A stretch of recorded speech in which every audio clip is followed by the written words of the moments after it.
Hello everyone, welcome back again with another video. So in this video, we will try to explore the Discovery service and its responsibility in the Hyperledger Fabric. Discovery service get introduced in Fabric version 1.2. So before Fabric version 1.2, we used to do all the configuration like endorsers and all. We used to do this configuration in one of the file statically. But in the Fabric 1.2, we have a special privilege that we can access this information at the runtime using Discovery service. So when if we want to add additional participant in the Hyperledger Fabric network, so we don't need to do this static configuration. So Discovery service does it all the things for us. So even though after creating the network, if we add new participant in the network, so Discovery service will fetch that information at the runtime, and SDK use that information for invoking the transaction and other things. So let's see what are the different responsibilities. So first one is the getting the peer membership information from the network. So here we will get all the peer membership information using Discovery service. So next one is the configuration information. In case if we want to know the configuration information of that particular channel, we can get the configuration information as well. So next one is the endorser information. So while invoking the transactions, we need to know who are the endorsers in the network. So that all the information we can get using the Discovery service. So let's see actually, so we can implement these all the three queries using Discovery service. So let's jump into the VS Code. Okay, so in our repo, we have a special folder I have created in the artifacts. Inside the channel, we have Discovery service. So these are the different files available here. You can just explore this part. So first one is the config.yaml. So you can, on the screen, you can see here. So this is the config.yaml file, which we will be using for getting the information from the network using Discovery service. And here you can see version is the 0 TLS configuration. Here we have to provide a TLS configuration for the peer from where we are going to query these transactions. This is the signer configuration where MSP or one identity path. This is the public certificate for that user, and the key path is the private key of that user. So right now we are going to fetch data from the peer 0 organization one, and you can see here we have provided TLS certificate for the peer 0 organization for interact with the peer. And here we have a user from the organization one, and you can see here a user one at org1example.com, and this is the private key. So this config.yaml we are going to use for getting the information from the blockchain network using Discovery service. So as I already said, there are three major responsibility of the Discovery service in the script.txt file. You can see here, first one is the peer membership query, second one is the configuration query, and third one is the endorser query. So actually we don't need to do this all the, if you don't want to do, that's fine, because SDK does it for us. We don't need to take care of this. Just for the understanding purpose, we are just exploring this part, like how generally Discovery service get the information like peer membership, configuration, and the endorsers, and how it looks like. That is the only purpose of this video. So we will execute one by one all the query, and let's see what kind of output we are getting, what kind of data we are getting from the blockchain network using Discovery service. So first one, that is the peer membership query. So we are going to invoke this query, discover config file.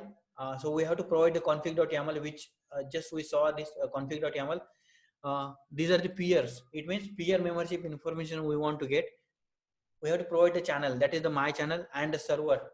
So our network is already up and running, and on the port 7051 we have peer0 org1.example.com is running, and we have to provide this server. So let's execute this part, discover, and I'm here, you can see. So we have to go inside the Discovery service folder, go artifacts, channel, Discovery service. Okay, and just execute this part, discover config file. We have to provide config.yaml, peers, channel, my channel, and server is the local host 7054. So we are invoking this transaction on the peer 0 organization one. So when we hit the enter button, we'll get the information this. So I have already created one JSON file. You can see here membership info. And this kind of information generally we get when we invoke the first query, that is the membership information query. Here we can see inside the array we have different object, and inside the object each having a peer information like MSP ID, that is a Argon MSP, and ledger height for this peer is the 24. So this is the ledger height for that database in the peer 0 organization 1, peer 1 organization 1. Similarly, what are the different chain codes available and what is the identity here you can see. And on peer 1 organization 1, which is not an endorsing peer in our network, so we have only one chain code installed, that is the lifecycle chain code, which is required for uh, chain code lifecycle methods. Next one is the org1 peer 0 organization 1.example.com. Again, ledger height is the exactly same, and in case if this ledger height is different, this pair could be out of sync, so it will be synced immediately with the network using gossip dissemination protocol. So the next one is identity and the chain codes. You can see here, this is the endorsing peer in our network, and we have two chain code installed. That is one of them is the Fabcar, next one is the lifecycle. So again, similarly, we have total 4 peer. In the organization 2, we have 2 peer. One is the endorsing peer. You can see peer 0 org2 is the endorsing peer, and ledger height is 24, and org MSP ID is the org2 MSP. And we have 2 smart contract installed here. And on the organization 2 peer 1, we have only 1. So this is not the endorsing peer. So this kind of information we get when we execute the first script, that is membership query. So next one is the configuration query. So in case if you want to get a configuration information, so what is the query? So here we are providing again same configuration file. Now we want a configuration information on the channel, and this is the channel level actually. So we get a channel level configuration from this network. Now again we are hitting on the same peer. So each peer have this configuration information. So again, I'm just hitting the same thing. You can see this kind of information we got, and let's see how exactly it looks like in the JSON format. Configuration. You can see here in the configuration information we have all the MSPs and the orderers. So first one is the orderer MSP. So in the orderer MSP again we have this all the information related to that orderer MSP like name, root certificates, crypto config, TLS root certs, and node organization unit. So while creating the Genesis block, we have added that config.yaml having 4 node organization unit. First one is the client, second one is the peer, third one is the admin, and final is the orderer. And it's having the certificate of this all the. Next one is the Argon MSP. Since again the Argon MSP, we have the same information just like a orderer MSP. So the only difference would be the certificate of these organizations. Roots here, this is the certificate authority certificate. And finally orderer information. So these are the endpoints which will be required. So here orderer.example.com, orderer2.example.com, and orderer3.example.com, and these orders are running on 7050, 8050, 9050.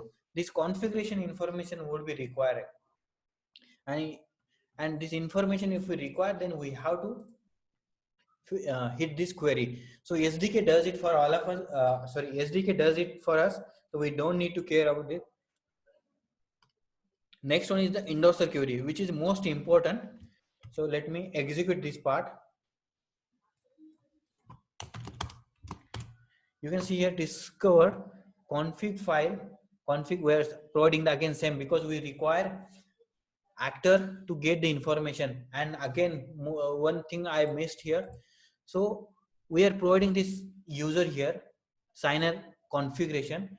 This signer should have access to get the information from the blockchain. In case the signer don't have access, then we won't be able to fetch the data. So make sure that you have, so this user have access to read permission for this all the configuration.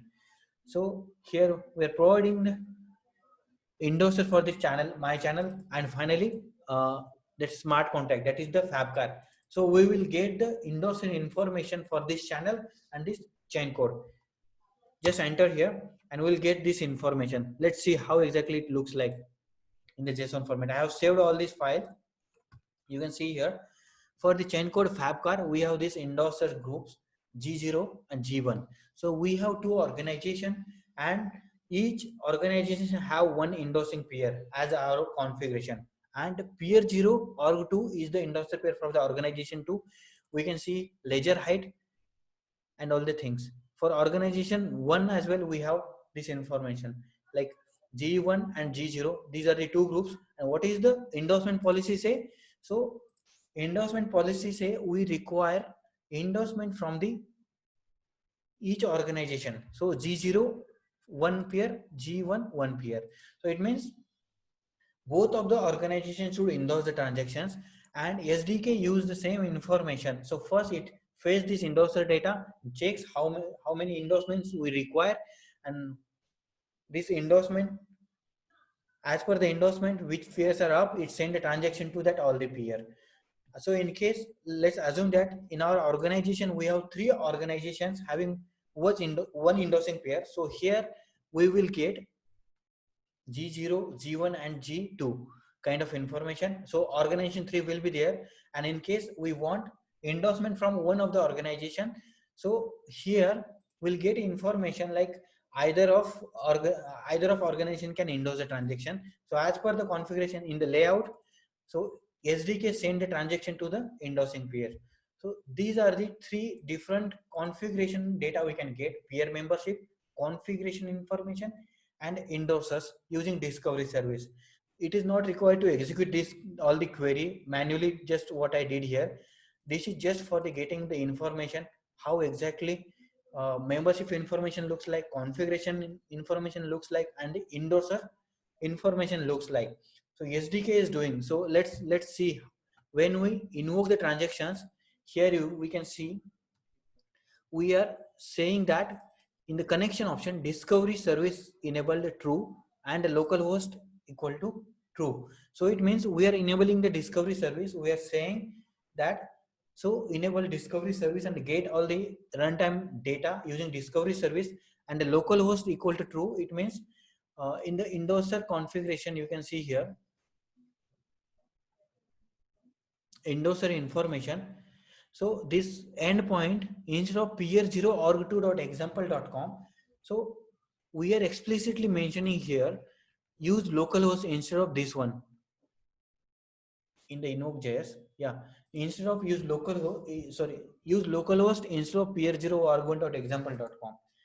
In case if we are doing everything from the container, then we have to make it false, and it will use as it is peer0 org2example.com or peer0 org1example.com. So here explicitly we are mentioning use discovery service. So this SDK will use the discovery service and send the transaction as per our endorsement policy.